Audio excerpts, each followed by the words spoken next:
was a small story.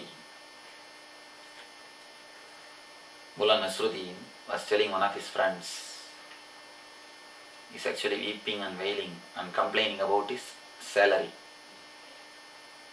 I'm receiving only $20,000 per month. I do not know how will I run my life, how my life will go. This guy said, for your standard and for your qualification is too much. Why don't you feel satisfied? Why don't you understand that it's really too much? When you started, what was your salary? This guy said, when I started it was 2,000. Now it is 20,000. Why don't you feel satisfied? This guy says, the moment I hear that my salary is 20,000, I started thinking my weight is 1 lakh. I start imagining about myself is something always more than my salary. Your mind projects yourself always big than what you are given. The moment the reality increases, your imagination jumps. Reality comes by train, imagination comes by telegram. Before the reality reaches your house, the imagination has reached you. Before you start living with the reality, the imagination has taken over you, taken away your life. Because of your unfulfillable imaginations, you contaminate sex also. The too much of greed and too much of fear. Sex and death both creates hell in your life.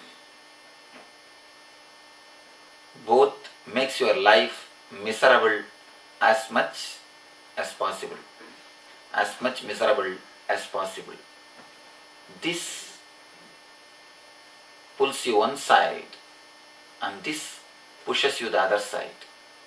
Pushing and pulling between death and sex. Sex is life. Death is anti-life. Both look like two banks of rivers. This is one side and that is other side. It seems both will never meet each other. Both looks totally contradictory to each other.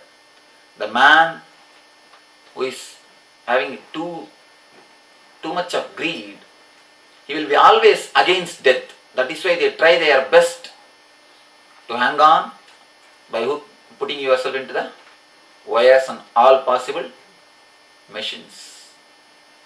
Too much of greed only creates too much of fear against death. Deep greed only wants you to live continuously. In ancient days, once the person crosses the state of vanaprastha means once your kids are matured and are ready to take up the responsibility of the life, you are expected to become a vanaprastha. Vanaprastha means waiting in the forest for the sake of ending the life. The last phase of the life is specially dedicated to prepare yourself to leave the planet Earth. You have lived, now it is time to leave. It is time to pack up your bags. The last phase is dedicated in the Gurukulam system. In the Vedic system, Brahmacharya, Grihastha, Vanaprastha, Sannyasa. Brahmacharya means the period of studying or learning your profession. Both are Brahmacharya. Grihastha means living your life joyfully and sharing your energy with your husband or wife. Living together is Grihastha. Then Vanaprastha. Once your kids are matured to take the responsibility of life on their own, you relax. You drop out from the rat race, the social struggles, and take time to grow inside. Get ready for leaving the body, then naturally your life becomes beautiful. Living was also beautiful and leaving is also beautiful. But now, no time is given to you. Too much of greed. Till the end, you want to achieve everything. Till the end, you want to do something. You are in the rat race till you drop dead. You are in the rat race till automatically you drop dead. I have seen many guys, even at the time, just 1 or 2 days before the death also, they will not stop going to their office. So much of greed, too much of greed makes you against the life. Same way, too much of fear of death shrinks you from your life. The fear of death makes you totally depressed, makes you dull, makes you move away from the life. As on now, in the impure state, both are contradictory to each other. When you add only one thing, as on now, both are two banks of the river, life and death, sex and death, fear and greed. Fear and greed, death and sex, both of them are two sides of the river, two banks of the river.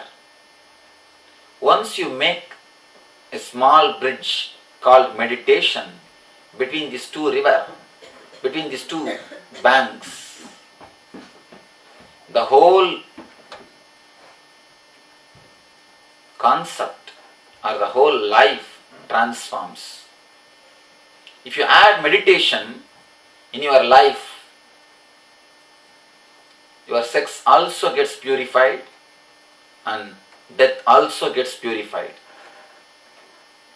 I tell you, when you add meditation, you come out of sex, you come out of death, you come out of both.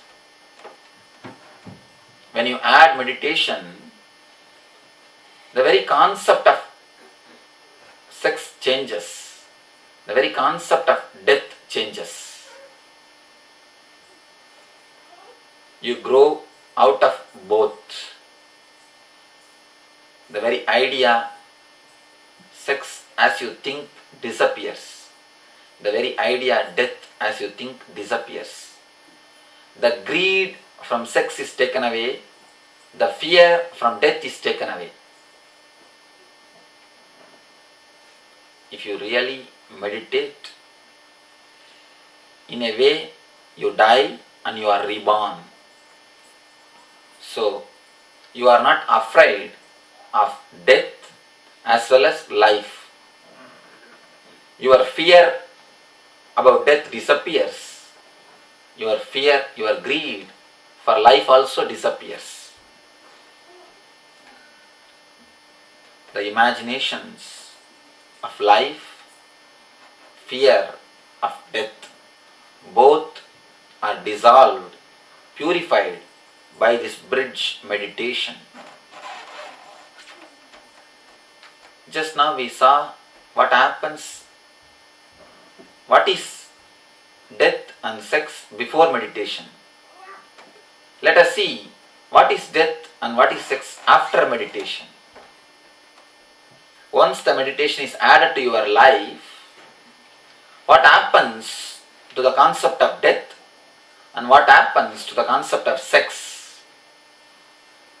How they start complementing each other once the meditation is added.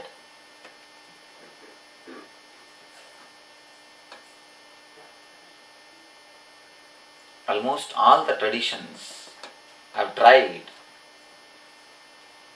to conquer death, to outlive death, somehow to manage without dying.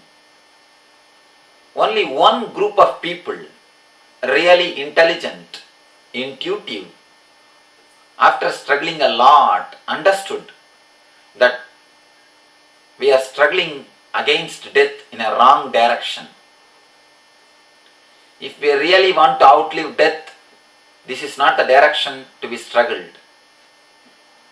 They decided to take a 180-degree turn. They started working on the death in a different way through meditation.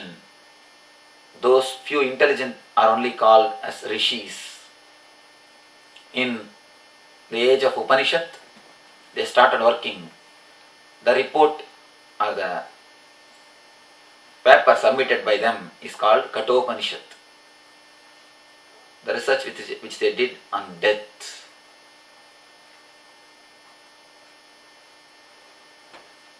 Of course, I am presenting ultimate truth. The struggle of whole humanity. Almost it's a history of whole human consciousness. You all must have read about the history of humanity. I am presenting you the history of human consciousness. These rishis have did a deep research on death, and finally they have discovered by resisting death nothing can be done. By resisting death you cannot go beyond death.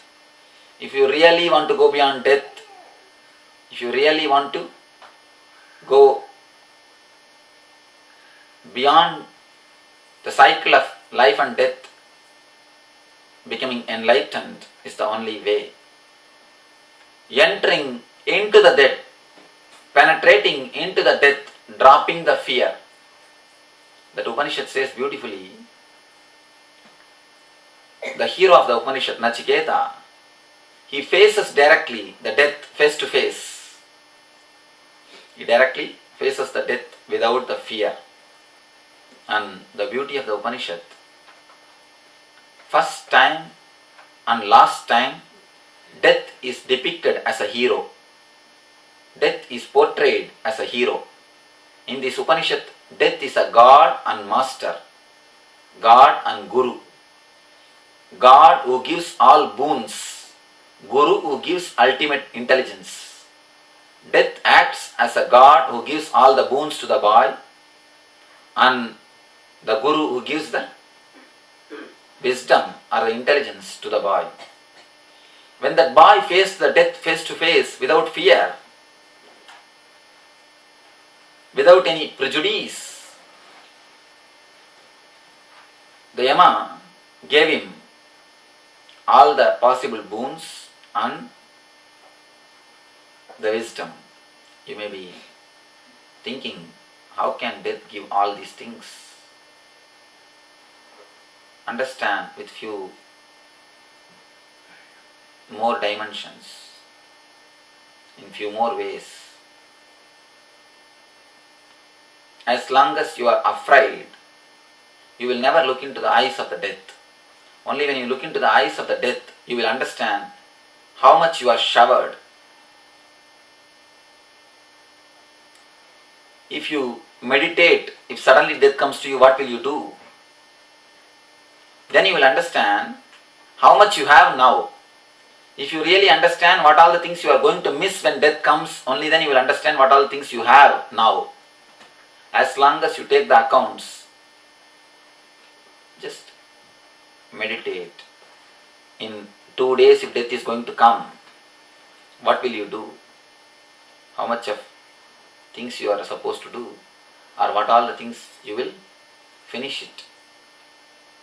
If you take accounts, then you will understand how much you have to do, or how much of things you have in the life which you have taken for granted, because you are going to live for long time. Only when you understand the death, you will understand you have a very big life. That is what is told.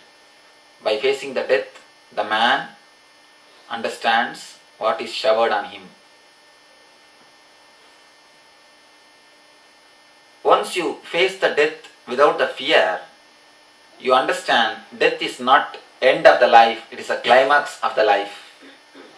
It is not the end of the life, it is the climax of the life.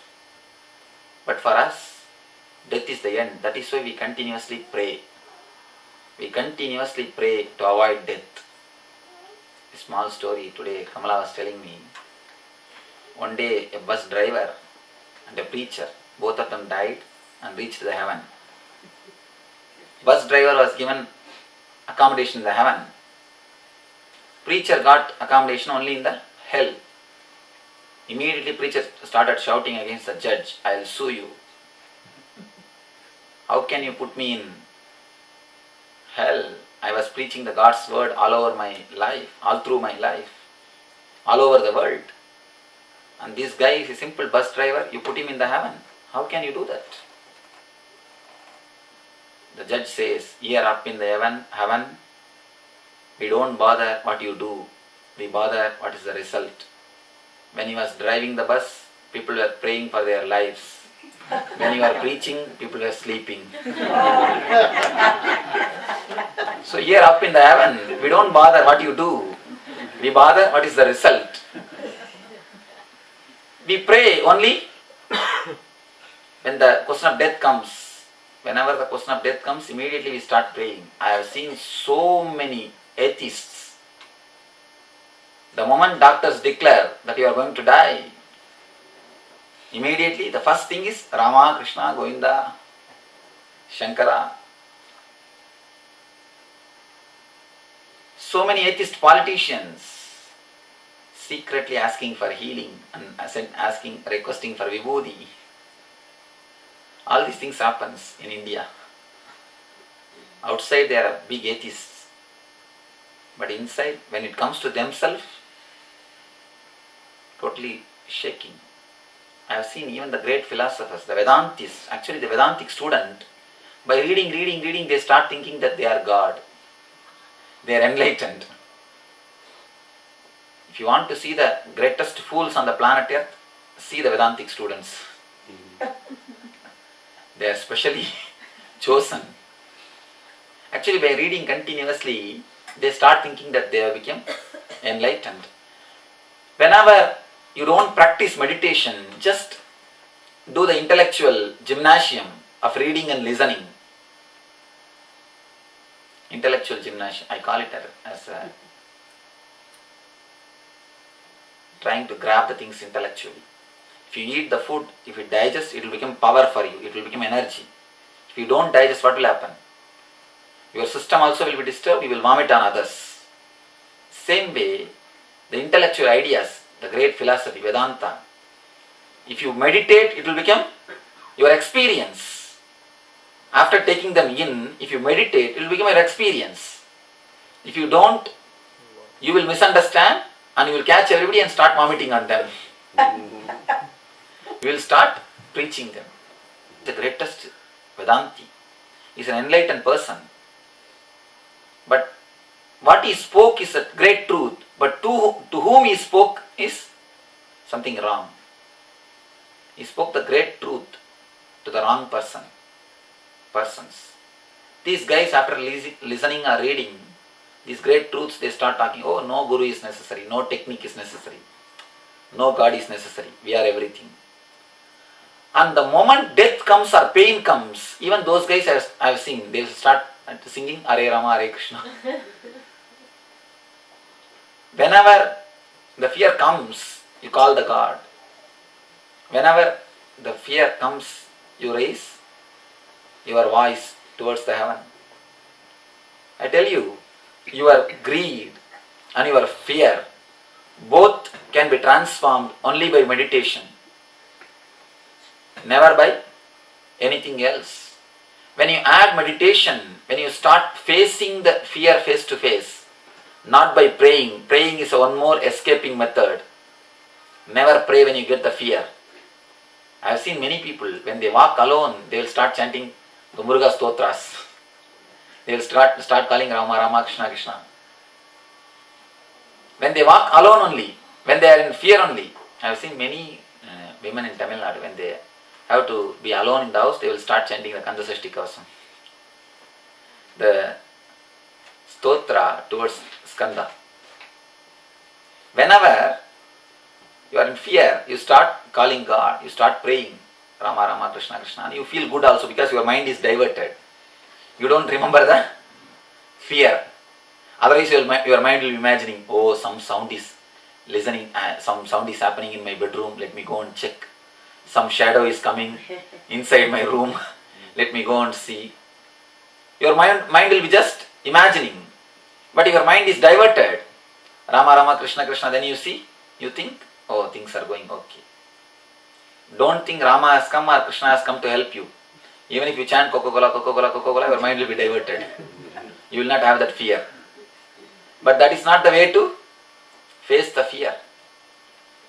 That is not the way to overcome the fear. Face it.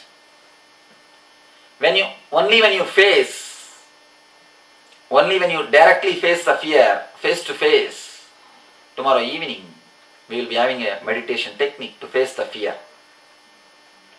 Only when you face, you will understand death has no value. It is you who is creating too much. It is you who is giving too much of value to it. Death has got only one power over you, that your faith on it, that's all.